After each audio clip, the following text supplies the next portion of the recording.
واني واتبات وكان اللين قبضنا فقاته قنفين الران أوكي ما سلا بيالا ترتي قال تنجراني أي ألا بيالا ألا تري قال كان عندي وان ألا زيداتي ما كنا تورا جنا موتو أقسمك إيه قال أنت وما إيه قد درجة كولين قدي ولدي مرجيت أكلنا نداري نبي ردوفي يعني دي أقسم الله عليه ردوفي ربيني أفاني نان بسنيتي دللي ما كيسا قمنا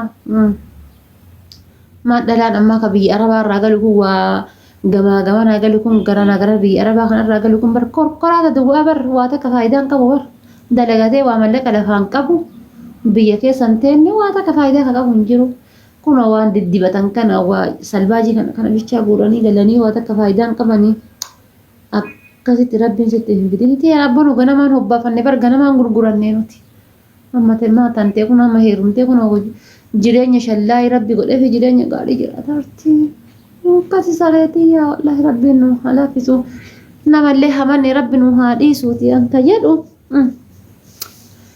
كاي بقى هنقلاتي ما نقول عليه كاسي ربي إنه على فيسو أنا أفاني ربي إنه نبيسي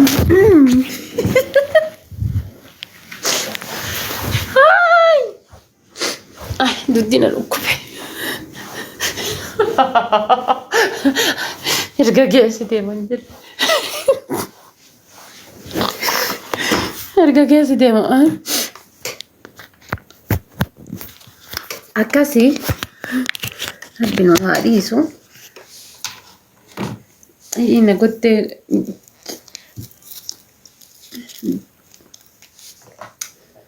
rabbiin kiriyaa godhu. Fikirissi qabeenaan jedha.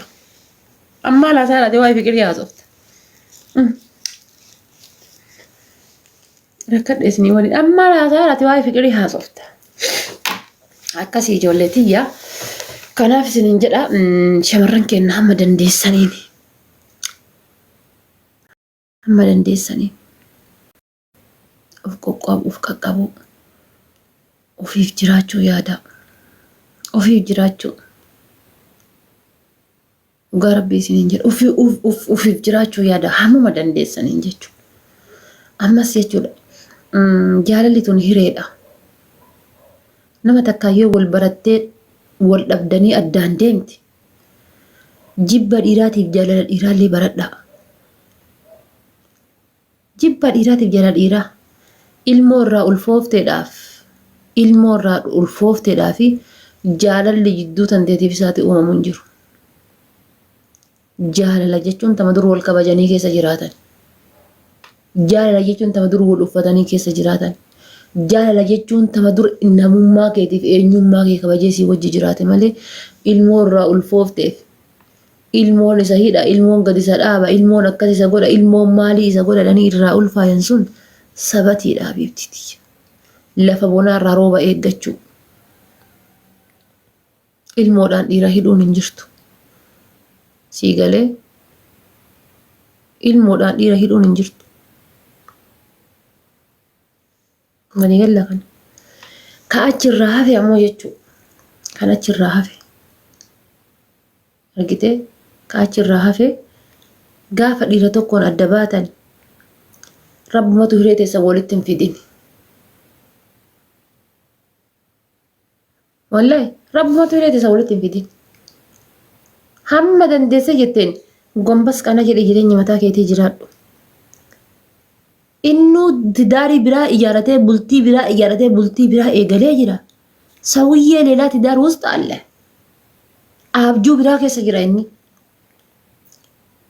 Abjuu bara 2024 waliin sigatee abjuu bara 2025 keessa jira. Si hoo maaltu si rakkisee jennaan abjuu bara 2024 keessa gaddeebitee isa wajji yaatta. Ilmoo dhaltee erga abdaa welcome habibti tiyya. Ilmoon tantee ni'imaa teeti. Guddifadhu qabeenya keeti fakkaatti keeti. Ilmoo tantee qansiraa mana namaatti hojjedhu guddifadhu. Gin barana qansiraa hojjettee bara dhufu qansiraa akkan hojjannetti hojjedhu yeroo hojjettu. Barana qansiraa hojjettee bara dhufu akka qansiraan hojjannetti. Ilmoo tanteetii waa lafa kaayaa deemuu qabda. Lubbuun duutii jiraatti. Waan takka gaafa hojjettu birrii 5,000 yoo argate taate ji'aan birrii 500 akkaawuntii banii ilmoo tanteetii irra buusi 500 akkaawuntii kan kee irra birrii haqana jira jedheen ilmoo keetiif akkaawuntii banii 6,000 argattoo taate 500 akkaawuntii irra buusiif lafatti akkaawuntii isaarra jechuudha. Okay? Maaliifuu gaafa ati dabartee jette ilmoon tantee sun rarraatee naftu waan sanitti hafti. Rarraatee naftu ilmoon tantee sun waan san irra si hafti. Harkarraa gara afaanii mikiyaajii surree reef jaarsaa wal lolte.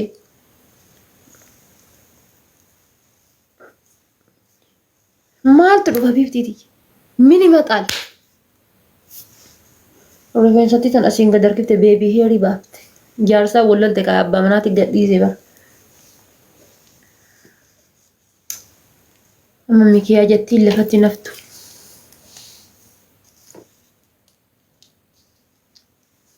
Dura eessa jirta? Duruma gaafa abbaa manaa kee wajji jirtu san eessa jirta? Gaafa duraan abbaa manaa kee wajji jirtu. Eessa jirta? Sima jirta bar guyyaa sanillee. Lafuma jirtanii guyyaa sanis kalaas. Amma isaan erga adda baatee hooree maaltu jira? Way heeruma feeta. Heeruma saayilentii heeruma. Illikii wanni jedhamtu bultii keessatti ammoo neevar inuma hin taatu. Warra illikii wal fuudhee waliin jiraate natti fidaame. Yoo waliin jiraatan manni isaanii gammachuu qaba. Warra illikii wal fuudhee waliin jiraate warra manni isaanii gammachuu qabu natti fidaa. Neevar hin jiru. Bultii keessatti illikiin hin taatu. Bultii keessatti xiiqii wanni jedhamu hin taatu. Bultiin jireenya kan keessa dhuunfaati. Never change. Bultii tantee keessatti namni biraa walakkaa waan abbaa manaa kan kee hin taane ala inuma hin jiru. Atiif abbaa manaa kan kee akkana waliin galta welcome waliin galuu dhabdanii akkana taatan ammoo jireenya bareedduu addaan baatee jiraatta. Na ajjeesi. Uf ajjeesa. Fooqii gubbaa uf darba. Haadha kiyya naa gaya. Faantii tiyya naa gaya. Qoricha dhuga. Jireenya kanan jiraadhu. Ijaan arguura du'uu naa wayya. Albee shunkurtiitiin naa gaya. Uffanni suu naa wayya. Fooqii gubbaa of gatuu naa wayya. Hafiiftii leesh. Leesh fooqii gubbaa of gatta. Maal keetitu sirraa bannaa fooqii gubbaa of gatta. Maaltu sirraa bade?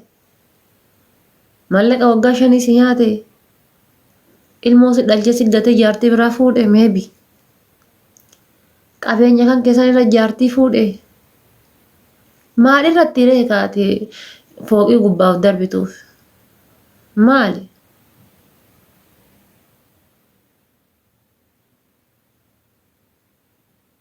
Leeshu fajjeefta. Lubbuun dandeetun barqaadiidha barra. Tan jaarsi si jaalatus siif kennuu hin dandeenye. Tan ilmoon ati jaalattus siif kennuu hin dandeenye. Tan ummaan teetis dabarsitee sii kennuu hin dandeenye. Abbaan keetis sii kennuu hin dandeenye. Dha biyya daalatti tana garaa kan keerra naqanis irraa ol deebi'an. Lubbuun tanteetun qaaliidha. Gaafa biyyee gad uffatte wanni jijjiirama takka ati fiddu tokko hin jiru. Abbaa manaa dayyuusa gaafa situmu kokkessi fiiga. Gaafa situmu sibiilaan si fiiga. Gaafa situmu dhagaa muka qabatee si fiiga. Gizee situmu dhagaa mukaan si dhahe. Abbaa manaa akkasii jalalleen taa'ina kana haa nyaatu. Maal ati harree abbaa isaati? Wallaahi abbaa manaa akkasii jalan taa'in. Maal lubbuun tantee hanga gaafa ijji si baddu. Ammas abbaa manaa qanyisaa jaalala sababatee jaalalli isaa ammoo mi'aa'ee bira taree deebee gara hadhaa'uutti jijjiirama. Mi'aa'ee oovar si jaalataa bar. Oovarii dhufee oovarii sanirraa ammoo mi'aan sun ammoo gara dhangaggootti jijjiirama. Dhangaggaa'utti jijjiirama jechuudha. Sun maal taaree gaaga'ama lubbuu teetii fidaa jechuudha. Gaaga'ama lubbuu kan keetii fida. Dhiira akkasii biratti hin galgaleeffatan. dhiirakkasii biratti hin galgaleeffatan. Birumaa baafattaa habiibti xiyya taa'ee barcaa isaa haa dhayatu. Shiishatti ofii irratti dabalatee yoo qabaate farshoo irraan dabalatee yoo qabaateetiin jedhee sukkaaraa fi soogidda gubbaan firfirsee matatte haa godhu biraa baafattaa jechuudha. Ilmoota tantee guddifataa jireenya mataa keetii jiraatta. Gaafa immoo dhiiraan adda baatan jala shuk ettanii hin barbaadinaa dhiira. Addaan baatee miti habiibti goo jireenya mataa kan keetii jiraadhu. Dhiqadhuu filadhuuti jireenya mataa kan keetii kan namni sin argine maggaarrajaa kana keessa akkasitti jiraadhu bas akkasitti. Gaafa gadi baatan immoo akka leencaatti nama keessa mul'adhuuti gizee ol deebite mana kan keessatti akka leencaatti jiraadhu. Gaafas inni nu taa'ee of barbaada maal? An maal hanqisee bahe dogongorri koo maal rakkinni koo maal? Gaafa dhiira tokkoon adda baatu ammoo rakkinni sirraa hin dhabamu. Fiiddee ho'a saniin kabiraa koruu osoo hin taane buskuutii wayii hin taane yookaan shaayii ganama qorraaf qoonqoo wannoodhaaf dhugan qofaaf dhugan wayii hin taane qoricha emerjensii fudhatanii miti beeti dhiirri kun ammoo. Shamarran takka qoricha emerjensii fudhatan gootanii bar dhiira. Kabbadaa irraa buute gaafa ji'a sadii gammadaa gubbaa jirti. Gammadaanis wal dhabanii wal dhiisanii isa gubbaa buute ganamoon gubbaa jirti. Ganamoon qabattee deemti. Akkana qabatanii deemuun tun ammoo bultiin taatu beeki. Akkana qabatanii deemuun gottotanii deemuun tun bultiin taatu habiibti. Bultiin mana keessatti hafte. Mana keessallee saaloonii irra luftee kushiinaa irra luftee kilaasii bultii keessatti hafte bultiin. Dhuunfaa jaarsaa jaartii jechuudha. Kilaasii kan kimee bi ilmoo tantee minamina waan akkasii sayyoo taate malee namni hundi seenu kilaasii tantee keessatti hafte bultiin. Bultiin asirra hin jirtu. Tana akkana baafatanii deeman tanarra hin jirtu. Bultiin kuulii akkana dibatan tanarra hin jirtu. Bultiin libbistikii irra hin jirtu. Bultiin kan jirtu lafarra jirti. Bultiin dhugaa lafarra jirti. Amma namoota tokkotu iyyuu gizee namoota tokko jaarsaa jaartii suuraa gadi lakkisan argaa. Yaa Rabbi bultii ta'e akka ebaluu nuu godhe. Maaliif beektan? Barnaa ajaa'ibanii bar. Oromoo miidiyaa kanarra jirtu keessa waan namni shan beekan keessa jiru natti hin fakkaatan. Yaa Rabbi bultii akka ebaluu naa godhe. Yaa Rabbi jaarsa akka ebaluu naa kennu maaliif beekta? Isiin kanaan gubattee asiin maadaatii baaftee asiin bukurii baaftee jidduu kanaan bifa biraa bulee baaftee jireenya san keessa jiraataa jirti ta'a. Gubattee jireenya san keessa jiraataa jirti. Kaameraa afootti yoo baate akkuma nama fiiltarii kaadhee taa'u kana yookaan fiiltarii makaatanii tumaanii luka kana jala wal godhaa. Godhaa. Bora farda ko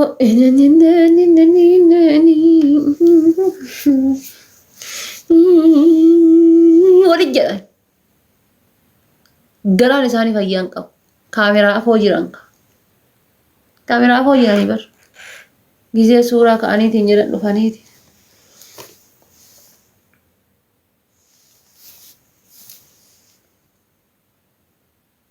Asii kamaa achi sittee dhaabattaree waliin jedha. Asii kamaa achi sittee dhaabatte.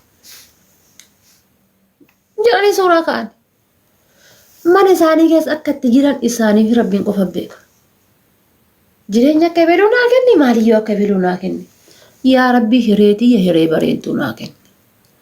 Yaa Rabbi abbaa manaa saalii, abbaa manaa gaarii, abbaa manaa kabajamaa. Kayoo kiristaana taate wannoo si geesseeti beeta kiristaana geessee si wajjin wanna jedhu Rabbiifis waaqofis salootii godhu. Yoo musliima taate kan masgiida geessee Rabbiin sii kadhatu, Rabbii waliin kadhattu, kan jaannata Rabbii waliin sii hiru, kan Quraana si barsiisu, kan hadiisa si barsiisu, aartistii yoo taate kan sii waliin shubbisee yuutuubii wajji guddifattanii jireenya wajji guddifattanii waliin shubbiftanii waliin galtan. Koonsartii jedhee kadeemee tabiraatii waliin hoteela shubbisaa hin bulle. Rabbiin naa kennate Rabbii kan kee akkaataa fedhii keetiitiin hawwii keetiitiin. Namni akkuma gizee hoteela seenee baay'eenaatii xibsiidha akkiti foodhaa dulatiidha ajajatu sanitti ajajatta. Rabbii kan kee harka jala qabatta. Harki garbichaa qullaa gadi hin deebi'u jechuudha. Jireenya ebaluu naa kennu. Maaliif beekta jireenya ebaluu? Wanni takka sinirraa beektan hin jirtan. Kaameraa afootti wayii waltumanii waltumuun hin jiru bar. Kaameraa afootti waltumuun hin jiru. Biyaansi jechuudha. Haguma fedhe yoo taate. Mana keessa namni martuunu manni martuu gubataa bulaa bariisaa cileen arganii jetti Oromoon. mana keessatti hundinuu akkuma rabbi isa beeku jiraata. Ilkaan kanuu wali bu'aa. Ilkaan kanuu wali bu'aa. Mana keessa namni kaminuu jireenya mataa isaa jiraata. Wal dhabbii guddaan, aarii guddaan, maalii guddaadhaan. Waatu jidduu namaatiif wanni dhabamu hin jirtu. Torbaanitti 15tti wali bu'uun isaanii inumaan ooltu. Karaa maatiitiin, karaa ilmootiin ta'a. Karaa haadhaaf abbaa jira lamaanii irraatiin ta'a. Karaa jiruuf jireenya mana keessaatiin ta'a. Walitti wanni buutu wanni bu'uun hin dhabamu. Fireendii kan keetiin guyyaatti argamee ka wallolta. Fireendii makamanii kaarraa hin qabne kana guyyaatti argamee ka wallolta. Silkiin biizii ta'u bala. Sirraa kaasuu dhabu bala. Sirra cufatu bala. Niitolkiin didu bala. Harkamee ka wallolta. Taadaa jaarsaa jaartii bultii keessa jirtu hojii jireenya akka ebeluu nuu kenni. Meelaal akka ebeluu harkarra kaatee akkas godha. Meelaal ebelu suuraa akka inni waliin ka'u. Meelaal ebelu bashannana bakka inni geesse. Meelaal ebelu bakka akka inni godhe. Meelaal uffata isiin uffatte. Meelaal akka akkasiin taate. Meelaal maal akkasiin taate. Habiibtiitii Faaxumaan Kadiijaa. Dhiigni namaa kunillee bar dhiiga eeti jira dhiiga bii jira dhiiga si. Akkuma dhiigni kan kee garagaraa jireenyi keessan garagaraa. Kitifoo mana namaa irra shiroo mana keetii filattee jiraattaa jechuudha. Jireenya mana namaatiif jettee jireenya kan keetiitii kulleesh barbaachisa. Abbaan barbaade fuudhee yoo danda'ee jireetiin jedhe xiyyaara ta'ee dudda baadhatee gubbaa kanarraan haa deemu. Jaarsa kan kee wajjin kurruu yaabbattee yoo jireenya bareeda jiraatte san tura sii gaariidha. Ilmoo tantee barsiifattee mana keessatti. Irra caalaan keessan jireenya namaa jiraachuudhaaf rakkattan. Jireenya namaatiif maadaatii sanatti ta'e. Jireenya namaatiif cannaqamu. Teessaniifuu maashaallaan jettaniin jireenya namaatiif maashaallah. Jireenya namaa tanteetiif maashaallah abbaa manaa kee irraa maashaallah. Haadha manaa ta'e irraa maashaallah. Abbaa manaa dayyuu sammuu ignoor godhe bifti ala jambi. Hingalaa miti yoo ilmoo 3-4 farraa qabaattan mala isinii dhaya. Warri ilmoo 3-4 farraa qabdan. Dayyuu isaa miti. Buddeena xabaan mana buddeena hin dhabiniif akkasii sanii buddeena hin dhabin. Buddeenatti ruuzii waliin itti goota laxxoobatee haarafuu irraan jechuudha. Burcuqqoo guddaa kanaan yoo aanan jiraate aanan itti kennitaa lixxi godhatee hirribatti dhaphu godhaa ganamatti yoo lafaa ka'e lafa sirri qota. Oorruu sirri qota. Oorruu sirritti qota dinnichaa kana jimbiilfatee qota. Garbuu kana jimbiilfatee qota manatti ol gala. Isaa silaayyuu gizee aramoo buqqisuu maalii kana hin beeku. Atammoo jechuudha. Afanatti tantee laxxi jettee manatti ol galfattee ilmoo tantee hojii jiraatta. Boolla mana keessa qooti akka boolla qayyaasan. Boolla qayyaa namni beektan jirtani. Boolla qayyaati ta'e akka boolla qayyaati waan kuntaala achitti kuntaala tokko nyaatu achi kuntaala tokko nyaatu mana keessa qooti awwaali. Gizee garbuun asheeti irraa eegali. Mana keessa qooti awwaali dhossiiti. Gubbaa taa'iti kaayi. Maybe ni nutaani akka ayidi osoon ayidiin tuulee barbar kanaaf dhiira kanan jedha baran. Tuulee garbuu tuulee jechuudha garbuu kana bar meeqa baasa laata. Kuntaala 6 baasaa jedhee dhufee tammana bakka sanitti. Kuntaala 6. Boomee birrii waan kuntaala 6 as kenni iftaan ayinna oodama dhuftee fudhatta waan kuntaala 6 as kenni.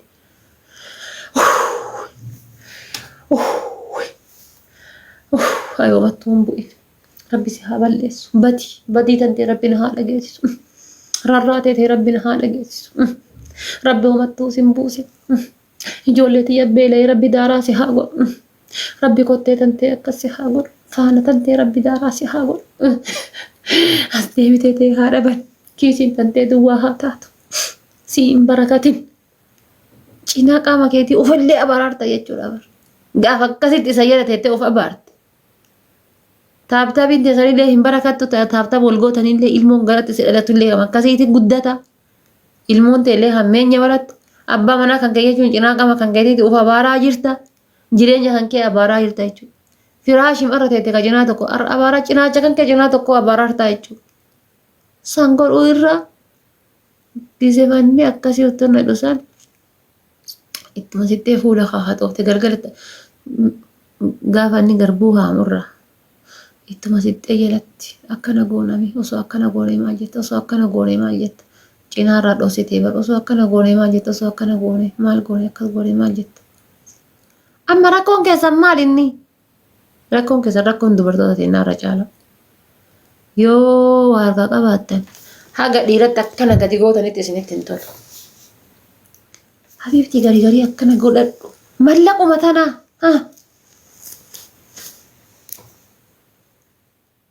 mee haawwatii teena ta durii namni haatiin guddifne jira. Haatii yoo guddifne namni akka hin guddifne jira. Namni akka dhalatee lafa wal guddate jira hin jiru bar. Mee ilaalame bar aanan kana mataa irraa ro'eeffattee ofii gadi abbaa keessanii buuftii bar. Mataa irraa ro'eeffattee jechuudha. Way mataa jalqaba akka sabaree ol banteen isaa buufti aanan sun hin bahu bar. Aanan sun hin bahu bar. Kanaaf maal gooti? Mataa irraa ro'eeffattee kaatee isaa buufti. Dhadhaa kana jechuudha raastee kaatee otteetti. Argitee otteetti jechuudha. Dhossitee shamsitee lafa baafti. Gaafa ati heerumtu dhadhaa kana darabeessiteerti ummaan ta'e ati eessaa fiddee akkasiin darabeessite hin beektu. Wixinee kana eessaa fuutee akkasiin si hodhite hin beektu qaata hodhitee si darabeessite. Qaama laastikii mana nu guute kana jechuudha. Biyyuma kennattu. Yaa wallaa oduun abbuuse. Kanaafuu shamarran keenya waan akkas akkasiisa waa dhuffadhaa. Mallaquma kana man arabaa irratti yoo xiqqaate jedhamee diiraama Dubaayii 1,000 daladdahaa jedhu 800 dalagaa 200 irraa dhuffadhu. Abbaa manaa kan kee 200 irraa dhuffadhu meeqaan daladda 800 dalaga. 800 daladdaa 600 dalaga 200 irraa itti dhiisati 100 irraa dhuffadhu. 100 irraa dhuffadhu 100 amma maal goota si fakkaata? Qibaatii homaa hama kana barbaada kaa. Lolaaf kaaqa malee qibaatii homaa hama kanneen shaampoo minamna namitti hin naanbittu. Waan kana barbaada. Irraa fuutee walitti dabalattee kaayatta.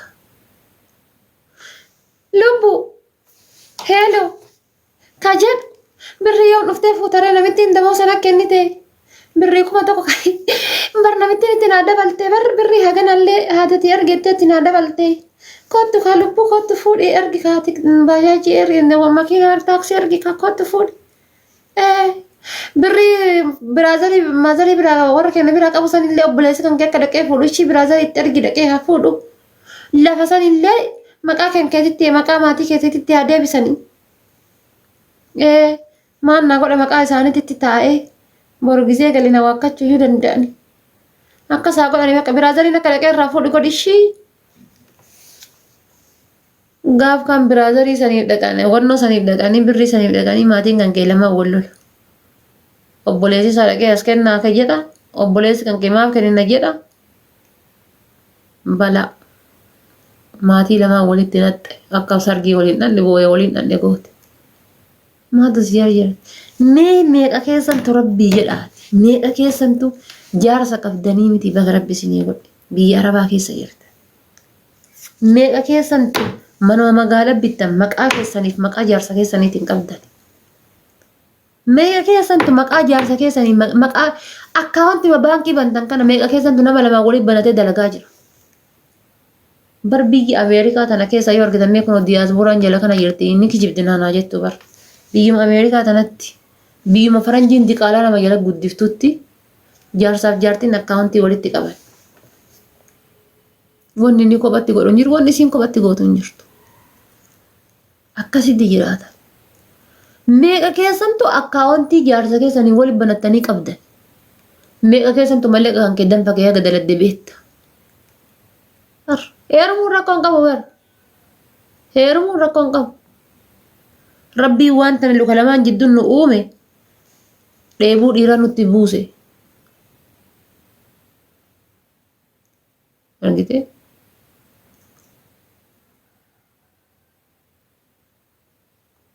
Meeqa keessantu qaba? Hin jiru bar. yoo diqqaate mana magaalaa irraa qabda. Manni magaalaa irraa sun maqaa warra jaarsa keetiitiin jira. Boru gaafa biyya galeetiin jedhe gurguratee barbaadu Liibiyaa kaasaa barbaadu gara biraa kaasaa barbaadu biraa keessa fuudha.